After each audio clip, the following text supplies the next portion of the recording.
Assalamualaikum warahmatullahi wabarakatuh. Kami dari kelompok 4 akan mempresentasikan hasil dari diskusi kami tentang desain pembelajaran model CAM.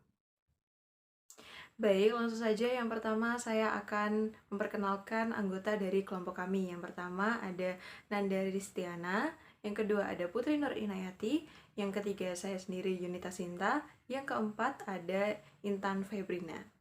Selanjutnya, materi yang pertama akan dijelaskan oleh rekan saya.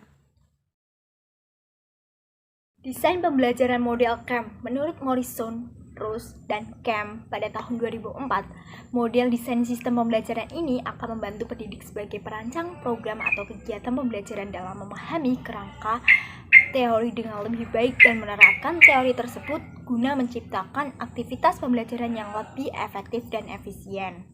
Desain perencanaan pembelajaran ini dikembangkan mulai dari identifikasi masalah pembelajaran, kemudian dilakukan analisis karakteristik siswa, analisis tugas, dilakukan penyusunan tujuan pembelajaran, pengurutan isi materi, pemilihan strategi pembelajaran yang tepat, membuat desain pesan, mengembangkan pembelajaran, dan yang terakhir adalah mengevaluasi instrumen. Nah, keseluruhan proses tersebut harus dilakukan evaluasi. Proses evaluasi kemudian itu dijadikan dasar sebagai proses revisi atau perbaikan. Berbagai proses tersebut juga membutuhkan layanan pendukung dan implementasi dari manajemen proyek. Sekian penjelasan dari saya, selanjutnya akan dilanjutkan oleh rekan saya. Terima kasih. Materi selanjutnya yaitu komponen pokok pembelajaran menurut CAM. Yang pertama yaitu peserta didik. Peserta didik diantaranya seperti siswa, mahasiswa, peserta pelatihan, dan seterusnya. Alasan-alasan rasional mengenai hal-hal yang patut dipertimbangkan tentang pihak yang belajar. Itu yang dinamakan dengan peserta didik. Kemudian yang kedua yaitu tujuan pembelajaran. Setiap rumusan tujuan pembelajaran selalu dikembangkan berdasarkan kompetensi atau kinerja yang harus dimiliki oleh peserta didik jika ia selesai belajar. Kemudian yang ketiga yaitu metode-metode terkait dengan strategi pembelajaran. Metode adalah sebuah cara atau teknik yang dianggap jitu untuk menyampaikan materi ajar. Dan yang terakhir yaitu penilaian konsep. Ini menganggap menilai hasil belajar peserta didik. Indikator keberhasilan pencapaian suatu tujuan belajar dapat dilihat dari penilaian hasil belajar ini. Kemudian materi selanjutnya yaitu kelebihan dan kekurangan model pembelajaran CAM. Yang pertama yaitu kelebihan. Kelebihannya yaitu adanya saling ketergantungan di antara unsur-unsur yang terlibat. Kemudian yang kedua, setiap melakukan langkah atau prosedur terdapat revisi terlebih dahulu guna untuk menuju ke tahap berikutnya. Kemudian terdapat kekurangan pada model pembelajaran CAM. Yang pertama yaitu model pembelajaran ini agak condong ke klasikal atau di kelas. Guru mempunyai peran besar menyusun instrumen dan strategi. Kemudian yang kedua yaitu uji coba tidak diuraikan secara jelas. Kapan harus dilakukan dan kegiatan revisi baru dilaksanakan setelah diadakan tes formatif. Dan kekurangan yang terakhir yaitu dalam tes hasil belajar tidak nampak secara jelas ada tidaknya penilaian pakar.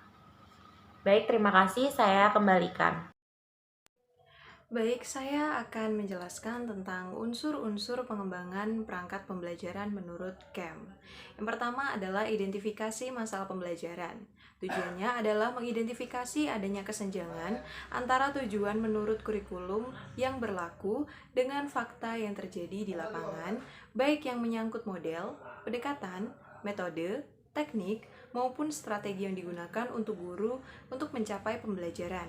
Pokok bahasan atau materi yang dikembangkan selanjutnya disusun alternatif atau cara pembelajaran yang sesuai dalam upaya mencapai tujuan seperti yang telah diharapkan dalam kurikulum. Yang kedua adalah analisis siswa. Analisis siswa dilakukan untuk mengetahui tingkah laku awal dan karakteristik siswa. Analisis tingkah laku awal dibangunkan untuk mengetahui keterampilan yang dimiliki, sedangkan karakteristik yaitu untuk mengetahui sejauh mana kemampuan siswa, motivasi belajar siswa, pengalaman yang dimiliki, dan lain sebagainya. Yang ketiga adalah analisis tugas. Menurut Kemp, analisis tugas adalah kumpulan prosedur untuk menentukan isi suatu pengajaran. Jadi, analisis tugas atau tujuan tidak lain dari analisis isi pelajaran, analisis konsep, analisis pemrosesan informasi, dan analisis prosedural yang digunakan untuk memudahkan pemahaman atau penguasaan tentang tugas-tugas belajar dan tujuan pembelajaran yang dituangkan dan bentuk rencana pelaksanaan pembelajaran atau RPP dan lembar kegiatan siswa atau LKS. Selanjutnya adalah merumuskan indikator. Indikator adalah tujuan pembelajaran yang diperoleh dari hasil analisis tujuan pada tahap 1. Indikator dirumuskan sebagai alat untuk mendesain kegiatan pembelajaran, kerangka kerja dalam merencanakan akan cara mengevaluasi hasil belajar siswa, dan panduan cara siswa belajar. Selanjutnya adalah penyusunan instrumen evaluasi. Penyusunan ini digunakan untuk mengukur ketuntasan indikator dan ketuntasan penguasaan siswa setelah berlangsungnya proses pembelajaran didasarkan pada jumlah soal yang dijawab secara benar. Selanjutnya, strategi pembelajaran. Kegiatan ini meliputi model, pendekatan, metode, pemilihan format yang dipandang mampu memberikan pengalaman yang berguna untuk mencapai tujuan pembelajaran. Selanjutnya adalah pemilihan media atau sumber pembelajaran.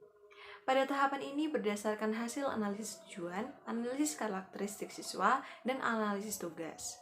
Yang selanjutnya adalah layanan pendukung. Selama proses pengembangan diperlukan layanan pendukung yang berupa kebijakan kepala sekolah, guru mitra, tata usaha, dan tenaga-tenaga terkait secara layanan laboratorium dan perpustakaan. Selanjutnya adalah planning atau perencanaan dan project management. Perencanaan sangat mempengaruhi keberhasilan rancangan pengembangan. Merencanakan pembelajaran merupakan suatu proses yang sangat rumit sehingga menuntut pengembangan perangkat untuk selalu memperhatikan tiap-tiap unsur dan secara terus-menerus menilai kembali hubungan setiap bagian rencana itu dengan tata keseluruhannya. Karena setiap unsur dapat mempengaruhi perkembangan unsur yang lain. Selanjutnya adalah evaluasi formatif. Penilaian formatif dilaksanakan selama pengembangan dan uji coba. Penilaian ini berguna untuk menentukan kelemahan dalam perencanaan pengajaran sehingga berbagai kekurangan dapat dihindari sebelum program terpakai secara luas. Selanjutnya adalah evaluasi sumatif. Evaluasi ini secara langsung mengukur tingkat pencapaian tujuan-tujuan utama pada akhir pembelajaran. Sumber informasi utama kemungkinan besar didapatkan baik dari hasil post-test maupun uji akhir pembelajaran. Penilaian sumatif meliputi hasil ujian akhir unit dan uji akhir untuk pelajaran tertentu. Dan yang terakhir adalah revisi. Perangkat pembelajaran kegiatan revisi ini dilakukan secara terus-menerus pada setiap langkah pengembangan.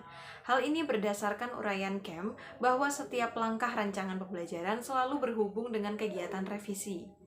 Kegiatan revisi dimaksudkan untuk mengevaluasi dan memperbaiki rancangan yang dibuat. Selanjutnya akan dijelaskan oleh rekan saya. Implikasi model Kemp dalam pembelajaran PNF.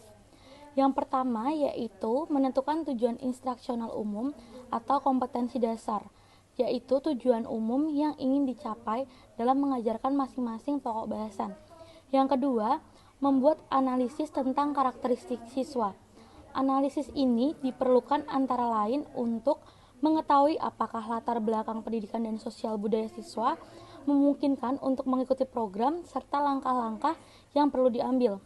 Lalu yang ketiga, menentukan tujuan instruksional secara spesifik, operasional dan terukur dalam KTSP adalah indikator. Dengan demikian, siswa akan tahu apa yang harus dikerjakan, bagaimana mengerjakannya, dan apa ukuran bahwa ia telah berhasil. Bagi guru, rumusan itu akan berguna dalam menyusunan tes, kemampuan atau keberhasilan, dan pemilihan materi atau bahan belajar yang sesuai. Lalu, menentukan materi atau bahan ajar yang sesuai dengan tujuan instruksional khusus atau indikator yang telah dirumuskan dalam masalah yang sering dihadapi guru-guru adalah begitu banyaknya materi pelajaran yang harus diajarkan dengan waktu yang terbatas. Demikian juga timbul kesulitan dalam mengorganisasikan materi atau bahan ajar yang akan diajarkan kepada siswa. Dalam hal ini, diperlukan ketepatan guru dalam memilih dan memilah sumber belajar, materi media, dan prosedur pembelajaran yang akan digunakan.